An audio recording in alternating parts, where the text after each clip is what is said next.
Welcome to another episode of On Our Pursuit. This is a special episode. I say special because it's not your traditional interview that I have with my guest. I've got my good friend Jeremy Walter on to talk about a concept that I consider him the go-to person with it, of this concept of enough. Now, he joined me a little over 2 years ago over on All About Your Benjamins, which we'll cut in some B-roll from that so you can hear some of that original conversation to discuss this concept of enough. What is enough? Is that really, my goal, or is that like the goal that's of everyone around me that I've kind of just absorbed into my own? Now, I'll never forget this, but I was meeting with a client. We were wrapping up their initial plan, and they were just asking about the size of the firm and how many clients I work with. And I just blurted out of my mouth. I was like, well, actually, you're the last planning clients that I'm going to take on. And then I was like, in my mind, I'm like, you just spoke that into existence. And that's effectively what I did. And the reason I wanted to have him back, and we'll probably have more conversations as time goes on, is living your authentic life will require you to understand what enough is. Now, you're going to see enough is not just a number. It's an understanding of what it is that you want out of life, your authentic life, and then building to that. So we're often encouraged in life to keep on building, to hustle, to grind, to work as many hours as we can. You got to keep on building. And for some people, that's right. But for many of us, there isn't enough. There is a level that we don't need to exceed, because exceeding that level requires us to give up in areas that we don't want to. Family, creative interests, whatever it might be. So this is a great conversation with Jeremy. It's about 50 minutes longer than I thought it was going to be, but we just kept on going towards the end on this concept of enough. Picking back up, you might want to go back and check out the old episode as well. Before I let you go, do me a favor. At some point during watching this, if you have an idea of what your enough is, or if there's something that Jeremy said that really resonated with you, drop a comment for him. Just let him know. I asked you this at the end, but I realized that not everybody makes it to the end of the episode. So I'm going to ask you as we get started to share in the comments, something about your enough or something you're taking away from this episode to let Jeremy know what his impact was on this particular episode. As somebody who does a lot of content, we don't always hear back about the impact that we make, because, a lot of times when people are influenced by it or impacted by it, they just go do it. They don't say anything. It's always nice to get some good feedback about our message and that it resonated with somebody. So drop a comment, and if you're there, drop a like as well. Maybe even subscribe to the channel so you don't miss out on these. A lot of great things coming on the show. All right, well, that's enough. Let's hit to this episode with Jeremy Walter on Our Pursuit, talking about this concept of enough, and we'll see you at the end.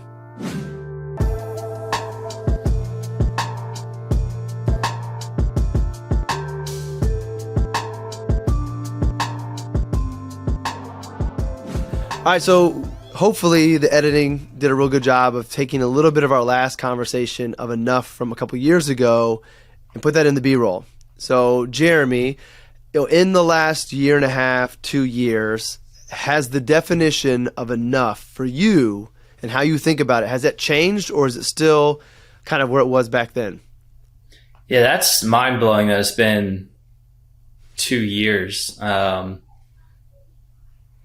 was reflecting on this a couple of weeks ago, actually like a Twitter thread on kind of the breadcrumbs of enough. And when I zoomed out even beyond the 2 years of looking at, really like 4 or 5 years of just specifically public writing, how all of these are almost breadcrumbs that led up to this idea of implementing enough. And it was really interesting, which is probably a whole other topic of the value of, kind of writing and sharing things out loud. But I don't think the concept of enough has really changed a whole lot in the 2 years that I've specifically implemented it with not taking on new clients with Fident. I think I've found more depth in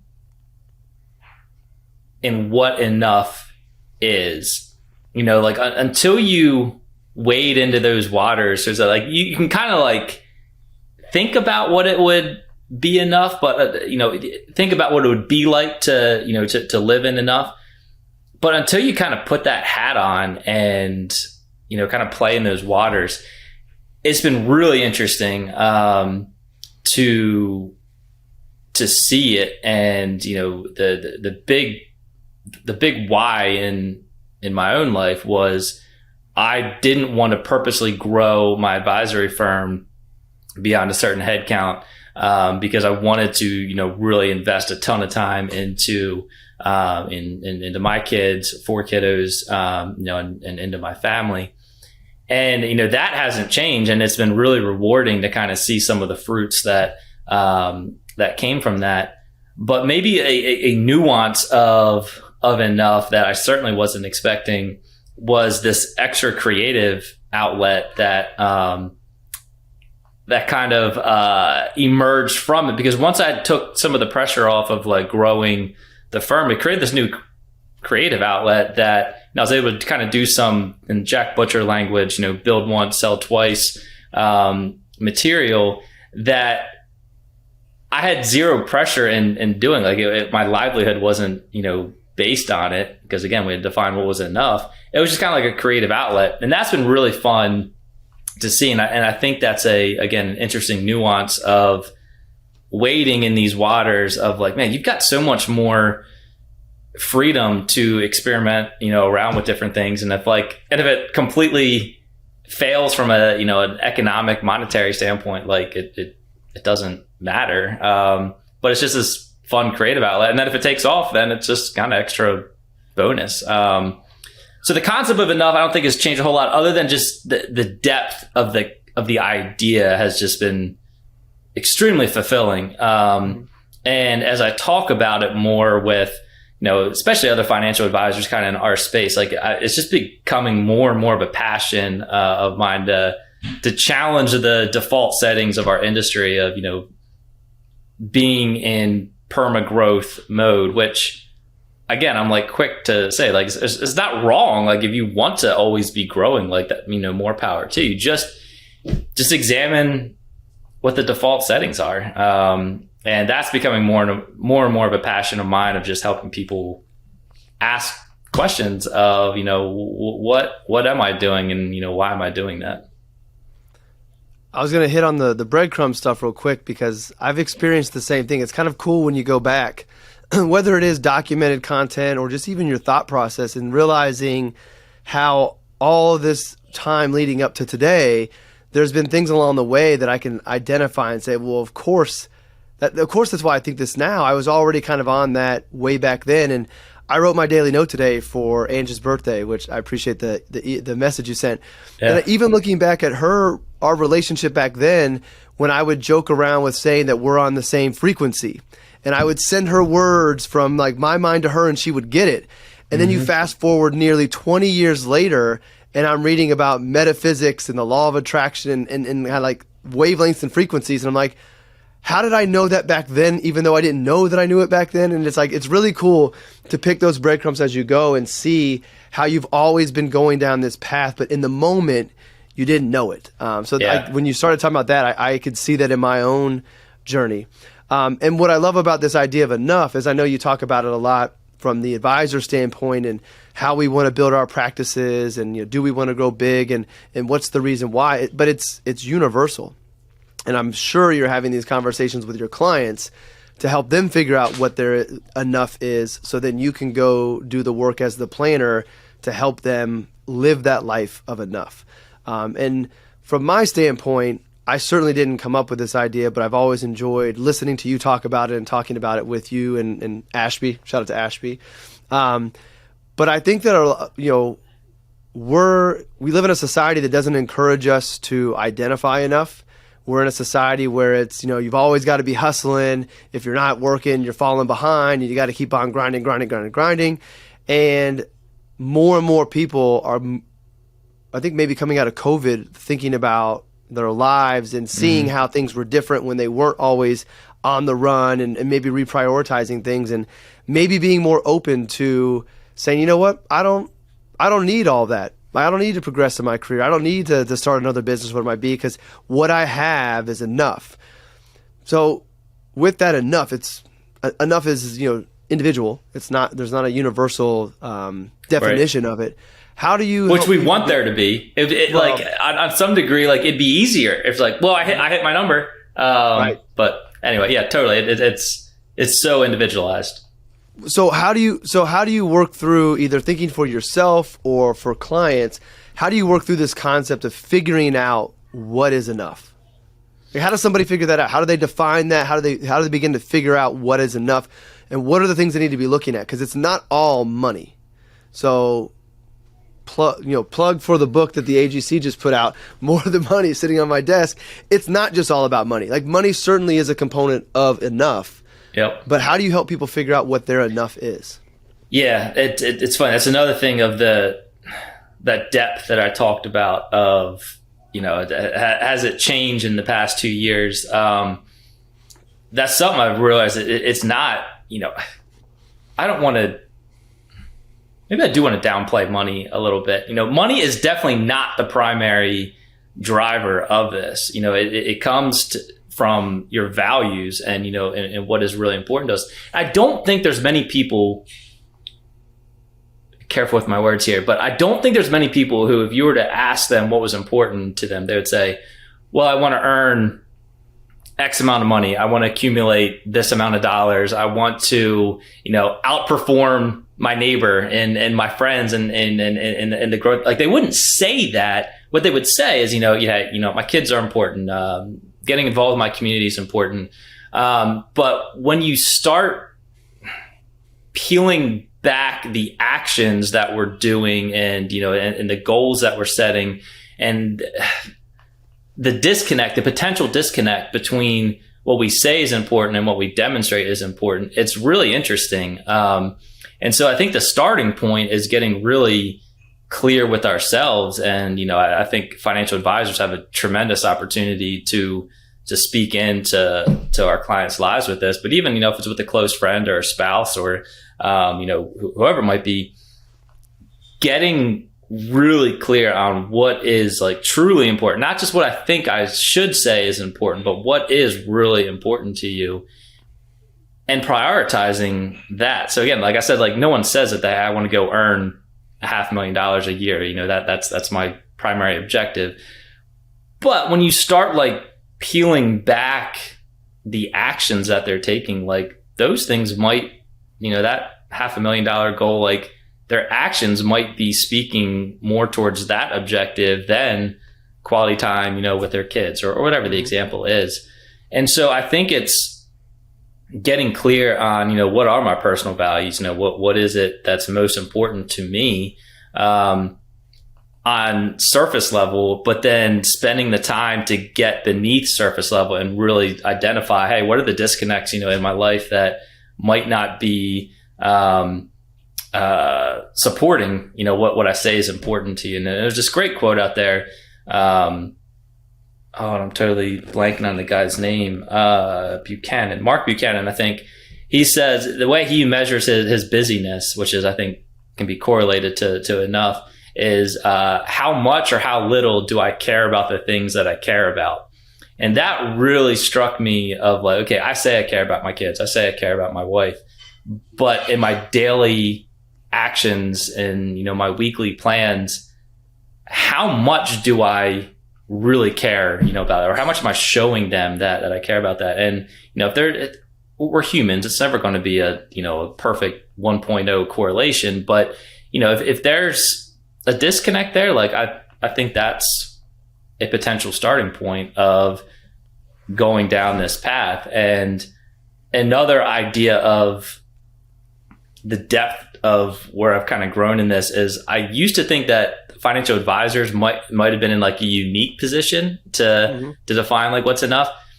But talking with clients, talking with friends, there's a lot of businesses where you can implement, like, yes, the fees, the ongoing revenue, that might look a little bit differently. But, off the top of my mind, like, I can think of a client who's a veterinarian, and we were talking about, what's enough. And it started as him and his wife, what was enough for them to retire, which is another important conversation. But it spilled in, over the course of many meetings over a couple of years, what's enough for him from his practice standpoint. And so they actually created like a pretty long waiting list of not taking any new patients because they defined like what was enough from them from a veterinarian standpoint. I have another friend who's a residential contractor, and he's looking at that as well. And so, contract, that's kind of it's not an ongoing revenue source. I mean, you're building projects and moving on to the next one, but he's designed his waiting list in a way that he's not crazy crunched over the course of the week. And what that ends up doing is it really pushes out his delivery time. But it was done intentionally of saying, but this is all that I want to do, in this time period of my life. And I think that's a really beautiful result of thinking about this whole concept of enough. I mean, it's definitely important to get below the surface level, because usually what I've found is usually the surface level isn't really the real answer. Like the surface level ends up being what we've been conditioned to think is what we're supposed to want, and these paths that we've been sent down by parents and society. But then when you start to actually get honest with yourself and ask yourself why and why and why, you realize that the truth lays way further down, and that you really can't come up with your definition of what enough is for you, whether that is clients or projects or revenue or possessions and things of that sort that drive so many other factors, until you know what's most important and what those real values are.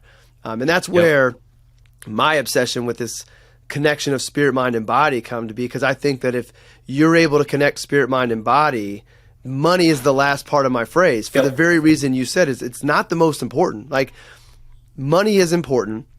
Money makes life easier. We all need a certain amount of money to just survive. But as you start to progress and grow in your career, like, that money is not as important as we make it to be. And I think when you find that alignment of spirit, mind, and body, when you find you're enough, then the money part of it kind of settles itself down. Because if you understand what your enough is, then you know exactly how much you have to make and exactly how hard you have to work, because you know why you're ready, why you're willing to get rid of all the extras that exceed your enough, because they're not really that important.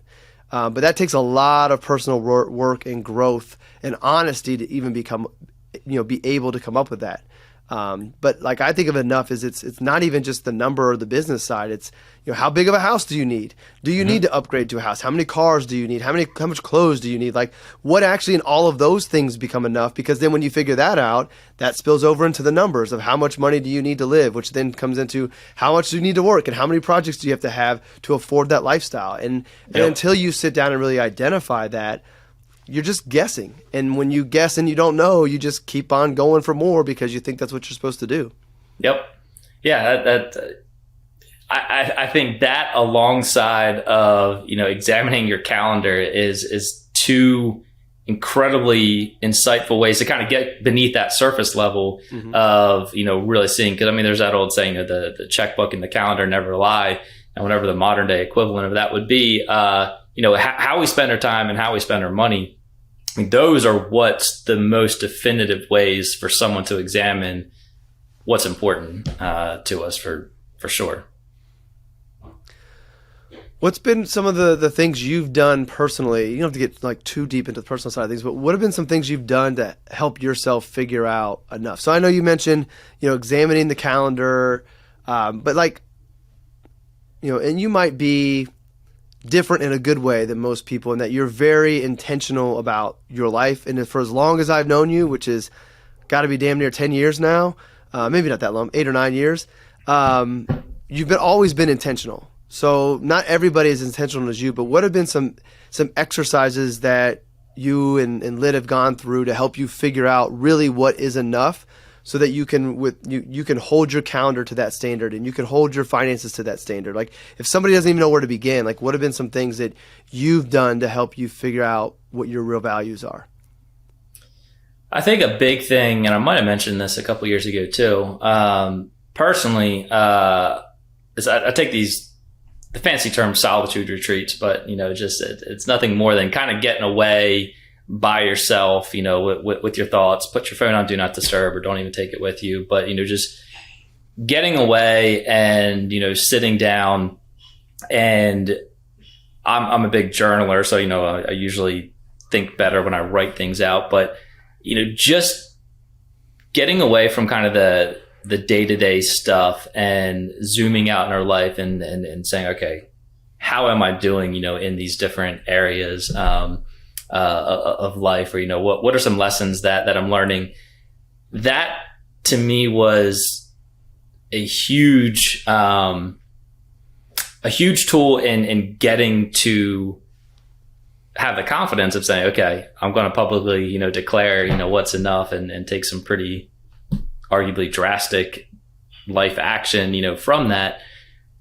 And then continually doing that. Like it's, I think one of the larger challenges with, at least for me, when I define enough, is it's not like you flip this switch and it stays where you flipped it. Like it's constantly, I won't think about it for a couple of weeks, and all of a sudden I'll be thinking about ways, that can grow my firm, or, comparing myself to other advisors. And I have to, it requires me to take like a physical step back to being like, why am I doing this? And then it comes to what you mentioned before, this mimetic desire. Like I haven't figured out a way yet to like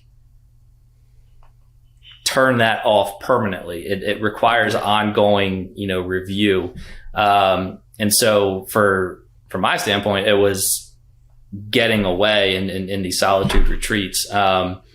And, for Lyd, for my wife, and I, and I want to be like super transparent. We don't do this perfectly well. Like there's a lot that I can do better, in this space, but it's almost paradox that because I have, enough, and my calendar isn't as busy as it was, her and I have more time to connect, especially during the day, which has been great, to talk about, between two of us. It just, hey, what is important. One of the things that's emerged over the past 2 years is my wife, went to Indiana University, was, Big Ten All-American out there, like, huge field hockey star. And since she's had, we had children, almost as soon as we got married.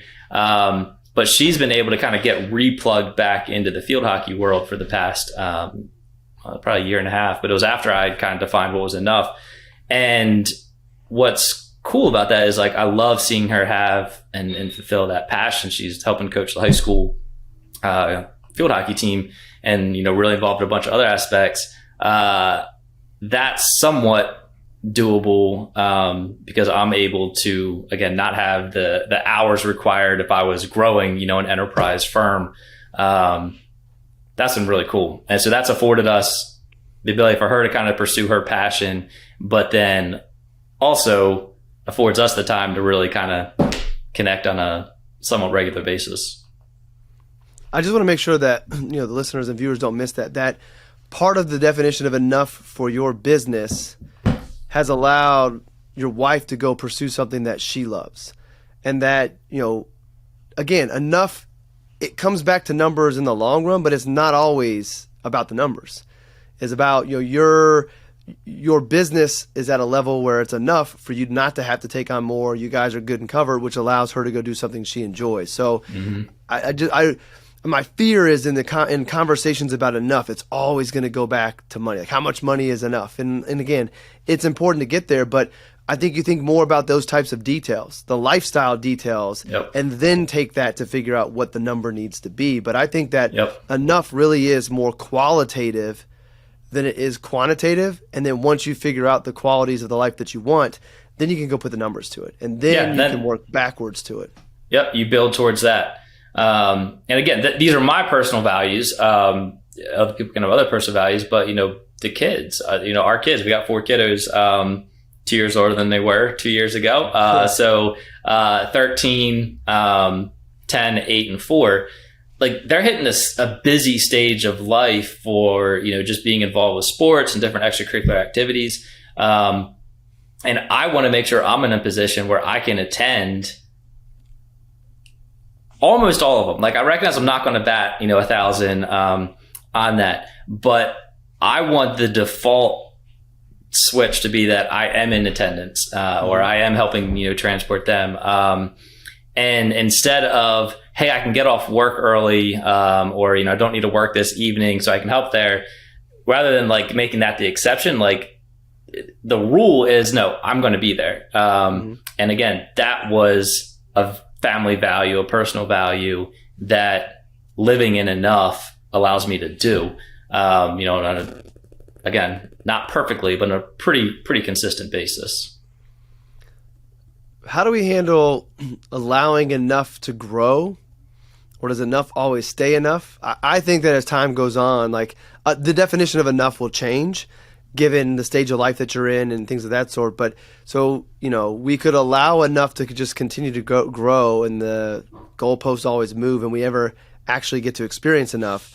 But also sometimes maybe enough needs to grow because it just needs to grow. Yeah. I think I might know where you'll go with this, but how do we kind of work through allowing enough to evolve and grow based off of our stage of life? I think it's the same thing with, another big tenet of belief of mine is that thinking in the financial planner realm, the financial plan that we deliver to clients is much less important than the ongoing maintenance of that plan. So, I say planning is more important than the plan. And I think the same could be, and let me unpack that a little more. It's because life changes, life happens. What we project our utility bills to be 10 years, 35 years from now, like it's a guess, like things are going to change. And I think the same concept applies to this idea of enough is like, you want to operate within that mentality of contentment and, not pursuing growth, but you do need to be realistic and say, okay, our kids are eating more and more calories, as they get older. There's certain things in life that are going to cost more, just like general inflation. But we also, college is not that far, around the corner. And so you have to hold enough with an open hand and recognize that, things might change, things could necessitate opening up the doors, in my case, to another household or two, without, really crushing myself, in the process. You have to hold it open. Again, the planning versus the plan, like once you define enough, you kind of have to continually refine what that idea is over time. But it's a tough balance because, and you mentioned this, because it's very easily once you get on that slope for you to just continue to move the goalpost. Mm-hmm. I think you're less inclined to do that once you have defined enough to continue moving it. But before you've defined it and really implemented it, man, like I think the majority of people out there never define enough because they're doing just that. They're just continually moving that goalpost. But there's this messy middle area that you probably need to spend some time navigating, even on an ongoing basis. And again, it's not so much moving the goalposts, it's just recognizing that life changes. I think one of the other areas that can be a little difficult is, being aware to maybe allowing enough to grow when it needs to, but also not constantly thinking about enough either. Like defining it, setting up the parameters you need to in your life to stick within it, and then live and be present and know that you've defined the constraints and you don't need to think more about it as well. Because I think overanalyzing it to make sure you're not letting it grow, or am I doing enough, and what is enough, and always thinking about it, then you're wasting all this energy that could be used in other ways if you've put in the work to figure out what enough is. Yeah, it's really interesting. Like I think I probably thought about the idea of enough, I don't know, on this ratio scale, a 4-to-1 ratio, a 10-to-1 ratio.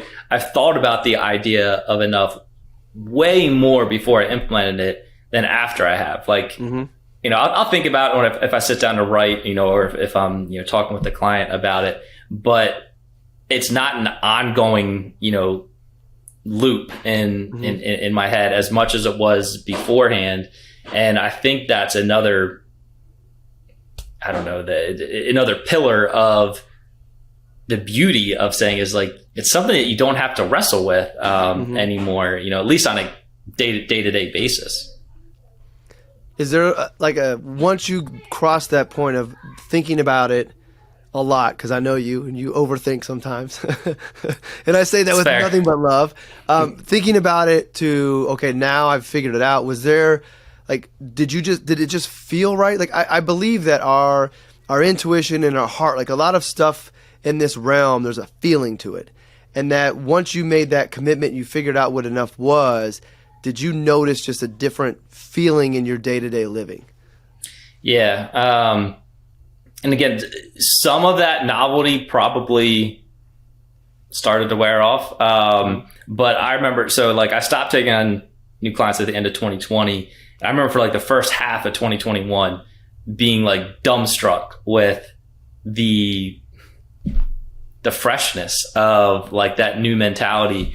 Like, this is amazing. And thinking of like one specific example, I estimated that like 25% of my time was going towards new business. So whether that's, prospecting or bringing a new client on board, creating new financial plans, all that fun stuff. It's probably closer to like 40 or 45%. So all of a sudden I had half of my work week, now opened up, which was awesome.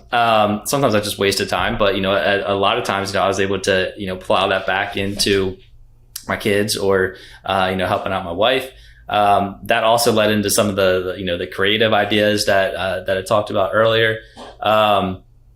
It was a beautiful feeling, and I don't think about it on too much of a regular basis anymore. But like last weekend, we were away with some other couples, and the guys were talking about some of their work responsibilities and frustrations with work, and we started talking about like the amount of hours that folks were putting in, and I oftentimes don't share the amount of like true fighting hours that I work, because there's almost to be super transparent, like there's almost like a degree of like guilt in doing that.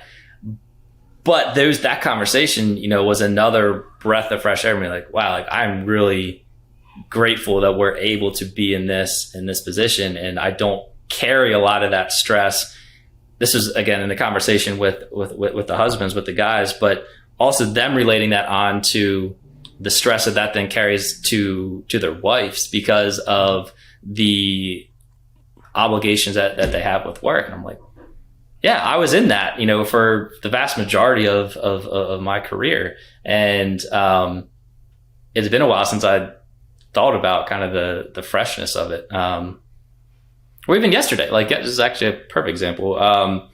My wife was actually out in Indiana visiting some friends, and there's some snags with her flying back home. She had a connecting flight down in Dulles airport, and I didn't have a whole lot going on that day. So I was like, I'll just drive down and get you. And so it was like 2 hours 20 minutes, one way. But I had that space. I had that calendar freedom to being like, yeah, I'm going to grab the 4-year-old. We're going to take a little road trip. And didn't need to do any like pre-planning from it. It was spontaneous. And not that I love driving through Washington, D.C., but like it was a pretty cool, tangible example of like, I don't think I could have done that, 2-3 years ago. And certainly not, 8-10 years ago when, I was in a whole different context of enough wasn't even an idea. Mm-hmm. How messed up is that you have put in the work, built the business, create a life that you and your family want, that allows you to not have to work as many hours as society says we're supposed to, and you feel shameful about that? Yeah, I mean, sorry, go ahead. No. I just think it's messed up. And I think it's, there is a little bit of, privilege to work in a career where we can do that. Like not everybody has the full capability that you and I have to build a business, to live, to provide for the enough that we've defined that gives us that that freedom. But I also think more people actually have that ability than they realize. They've never been told they could do that. They've never sat down to define their enough, to compare to their current life, to then contrast that to what does that enough life really look like. And they might be able to do that. And there's sacrifices that go on and changes that may go on, but like not everybody's going to have that. And that's not fair. I wish everybody had that, but that's just not the way everything always goes out. But I think more people could have that capability. And just the idea that like feeling bad about, hey, you can get all the work you need to get done in a certain amount of time that's less than everybody else because of the way you've structured your business, but also structured your life. Again, knowing what enough is. For you, enough is the lifestyle that you have, that your business provides, where somebody else's enough might be bigger, which means you got to work double to afford all of that. Yep. But they may not, those people who have the double need may not really know what their enough is. And if they realize the trade-offs, they would maybe pull it back in more so they don't have to work that hard. I just think it's wild that there's a little bit of shame in, hey, I don't have to work as many hours. Doesn't mean you don't work as hard. It just means you don't require as many hours to complete the job that you need to complete to provide for you and your family and do a great job for your clients. Because your clients aren't complaining. Yep. Yeah, 100%. And some of that, to be fair, is probably some own like personal issues that, that I have to work through of like trying to find my identity in, being that crush it entrepreneur, who wants to work whatever insane amount of hours. But that's not natural. That mindset's not natural. That's all been placed on us. Like that's how we're supposed to be and how to be successful. So even though it's something you might have to work through, it wasn't something that you were born with. No, and I think that's kind of a cultural thing of, there's so many cultural things. Like as a U.S. as a whole, where we are kind of a pull yourself up by your own bootstrap, mentality. I think in the part of the country where I live, work ethic is hugely important. It's a mostly blue collar area, that I live in, and that's really drilled into you at a young age, and you see it all around you. And I think even in our industry, us as advisors, we measure success of ourselves and of others based on probably the wrong metrics. The assets that you manage, the income that you earn, the hours that you work, to get to that point. Like all of those are flawed metrics, in my own opinion. I think, again, to talk like think of these breadcrumbs that led up to enough. What helped me kind of start to reshape this mentality was thinking of my own eulogy of what are my kids and those who know me the best, going to remember from me. What are they going to say, at my funeral? I'd had a couple, pretty close friends who had passed away that got me thinking along these lines of, what they were remembered for. And I just applied to say, well, what do I want my kids to like? Do I want my kids to be like, oh man, dad worked so hard. He put in his 60 hours a week. I didn't care that he missed all my, football practices and gymnastics meets. He provided for us, so what, like, no, that's not what I want them to remember. And any accolades that I could, even accomplish within our industry, advisors to watch or, fastest growing firms, like, yeah, those would be fun to have, but no one's going to remember that, at the end of your life. What they're going to remember are, how present were you, how engaged were you, how good of a father, involved of a father, was I, how supportive of a husband and loving of a husband, was I, how much of a good friend and sacrificial friend, was I. Getting to those personal values. Those are the metrics that I want to apply, to my life. It's not, hey, I want to be the top 0.5% of all income earners, in the United States. Like that's a different set of metrics. And the beauty of it is everybody gets to decide what they value the most. And I don't want that either. But that's not a knock against somebody who wants that, especially if the reason they want it is backed by like actual things that they want versus that's just what I'm supposed to go do. But I wanted to go back on your comment about your eulogy. It's amazing how thinking about our mortality can really help us focus on what's most important. Like I think if you're struggling to figure out what your enough might be, think about your eulogy. George Kinder comes up a lot on my content, what I talk about, but like he's got his 3 questions and the last one's my favorite one. And like this is another good way to figure out what your enough might be, or at least going down that path of if today's your last day, Who did you not get to become? What did you not get to do? Who do Yeah. what do you regret? And if you're being honest with yourself, whatever those answers might be, that's where you need to spend more time focusing on, well, how do I make more, how do I do more of that? How do I make sure that's not a regret? Because hopefully today's not your last day. So if that's your regret, now you can address that and you can change that. And that right there might set you down the path of figuring out what your enough is, if you'll be honest with yourself on what those things might really be. And again, back to what we know as practitioners and studying finance, very rarely will any of those answers be denominated in dollars. Right. It's not. It's going to be spending time with kids, seeing the world, starting a business, like all of these things that, again, that will connect to money, but it's not, I didn't have $1 million in my taxable investment account. Like that's not going to make top 5. And that's okay. I think something within society is it's hard for us to tap into our emotions and be sensitive and then pour into that. And I truly believe that when you pour into those emotional areas of your life, the money stuff begins to work itself out in a variety of ways. So that's how I like having these conversations, just to get people thinking more into it. And I think that I can tell you that it will work itself out, and other people can tell. You won't really believe it until it actually happens. So like the more we talk about figuring these, aligning certain things and going into enough, if we can get people to start to go down that path and actually start to do it, and then they start to see how money starts to direct itself where it's really supposed to go, and then it becomes easier, then they buy into it. So that's why I love this type of conversation. Ben Carlson actually wrote something along those lines recently. He referenced to that Harvard study on happiness, and he had an interesting point that I think I agree with. He said, though, I think that one of the reasons why we focus on money compared to more of these like intangible things, it's just easier to measure. Like it's easier to wrap our heads around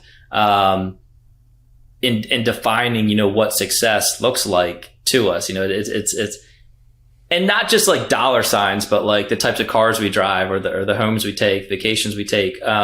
Like those things are just much easier to wrap your head around and to measure. Like, and this is something that I think about regularly. Like, how do I know I'm being a supportive husband? How do I know I'm being, and encouraging and loving dad? Like, it's, I guess I could survey, my wife and my kids, but like, it's way harder to wrap your head around that compared to, hey, how many clients did I take on, this past month? What was my quarter-over-quarter revenue growth? Like, it's messy, but I think it's so much more valuable and worth pursuing compared to the easier path of denominating everything in dollars.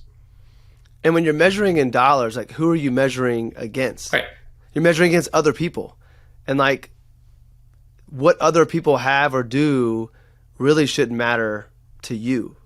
Right. Which is really, really hard to do because that's not the life. Like, that's not the life we've grown up in. Like, everything is, commercialized, and now with social media, it's even worse. But again, not to keep on going back to spirit, mind, and body, but aligning that within yourself. And the caveat being, I don't care how you do it. Whatever spiritual practice, whatever mindful practice, whatever body, wellness practice, whatever it is. But aligning those things, I think, allows you to find a happiness within, because you know who you truly are, to where you're less concerned about benchmarking against other people. Yep. So then, yes, you can still denominate some of your success in dollars, but it's constrained by what you care about. But it is easier to, judge and measure money than it is feelings. Yep. But I've learned that I can measure my feelings just off of feelings, if that makes sense. Like, I know what feels right.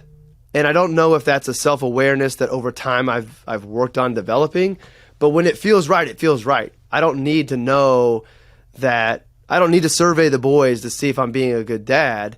Like, their hugs and the way they ask me to come late, like, there's enough there and it just feels right. But I can look back, and I think the reason I have this perspective is I can look back 2 years ago when I was burning myself out doing way too much and it didn't feel right and I was lying to myself to get through it. But it was a learning experience, and now I know what that feeling is. So if it ever creeps up, I'm like, immediate red light goes up and I can check it. Yeah. But even in the moment, like, I knew I just was pushing it aside, and I hate that. But the good thing is I realized it and I put a stop to it. And I think it's made me better because of it.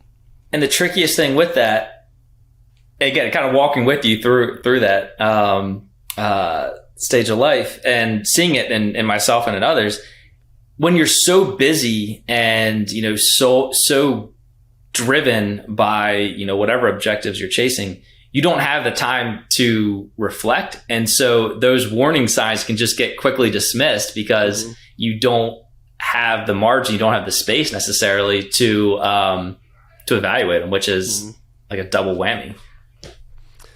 All right. So as we kind of bring things to an end on this, and we'll do another talk on enough as you get deeper and deeper into it.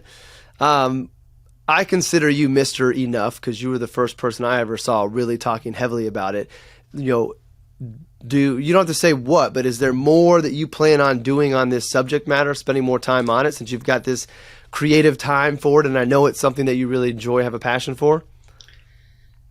Yeah, I guess I can go public with this. I mean, the idea I'm sketching around right now that I'm actually really excited about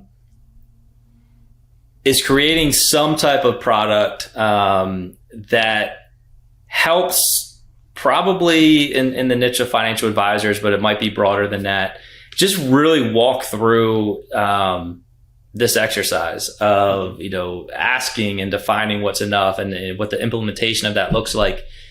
Again, speaking in the industry lens that I'm in, there's no lack of products and experts and gurus out there that will get you to grow and scale and, you know, build really large firms, which is great. If that's what you want to do, like, have at it. There's no lack of resources for enabling you to do that. What there is a lack is something that helps you say, okay, you know what? I respect those guys who are building huge firms, but I don't really want to do that. No, I want to kind of grow small is the term that I like to use. I want to grow small and, you know, have more of a boutique lifestyle type firm. And I like, one of my passions is having conversations with other advisors about this concept. And, you know, hearing their struggles, knowing my own struggles with it, there could be something really fun coming down the pipe from that. All right, we'll cut that. We'll leave it in the original episode, but we'll cut that when the time comes and loop that as a clip whenever you've got whatever it might be down the road. But I do think that, you know, the possibility is to start with our profession because you know it well. But then I think the framework, you can remove certain details that are unique to advisors, and the framework can be applied to any and everybody. And I think there is a connection between this concept of an authentic life and enough. Like, I think, you know, when you are living your authentic life, you understand what your enough is, and that there's parallels between that, which I talk about, and what you talk about. So hopefully there's opportunity to cross over in the future with those things that complement.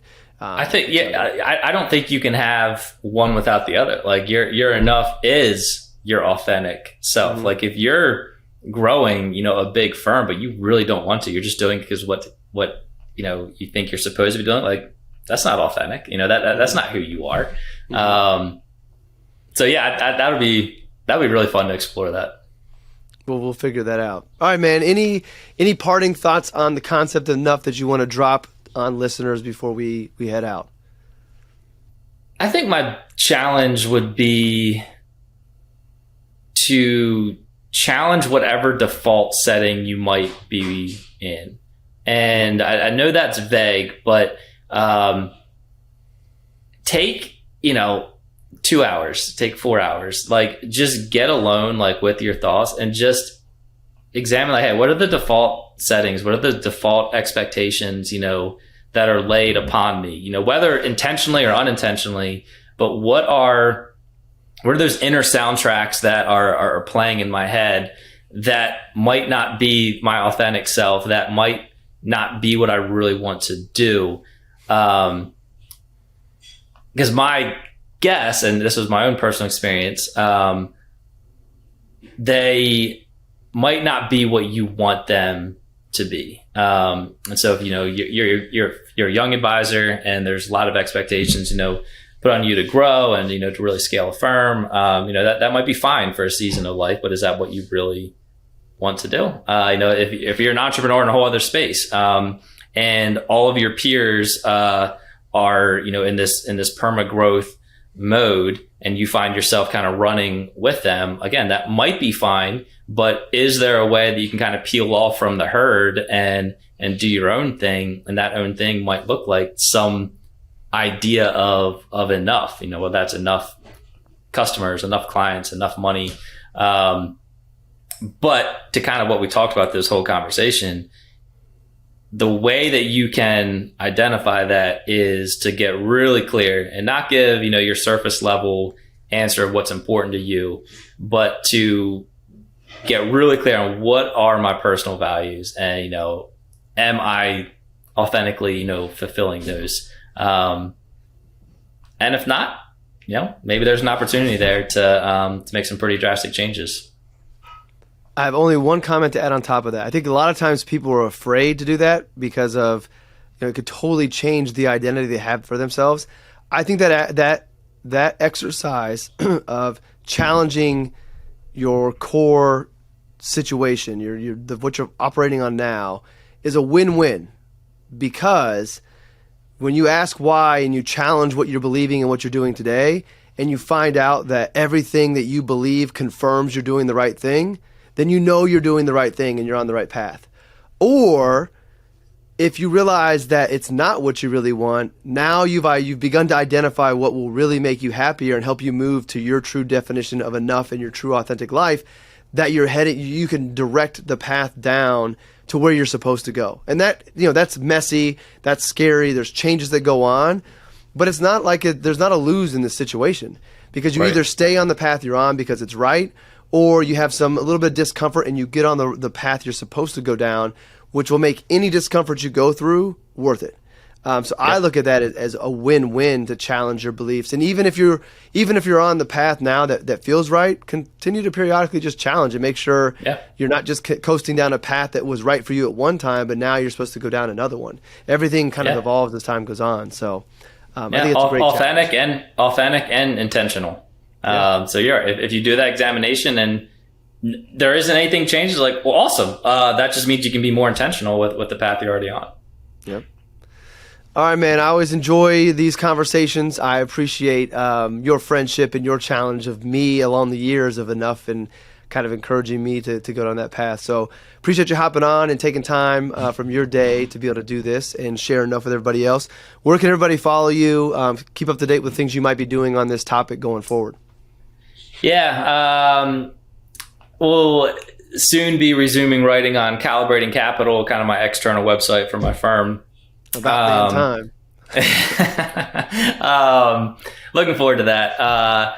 And so I'll be writing there. Currently on a Twitter break right now, but Twitter is really the only social media outlet where you can find me. It's just at Jeremy Walter. All right. I'll link to both in the show notes on the blog. So, all right, man, thank you again for the time and the expertise and this great conversation.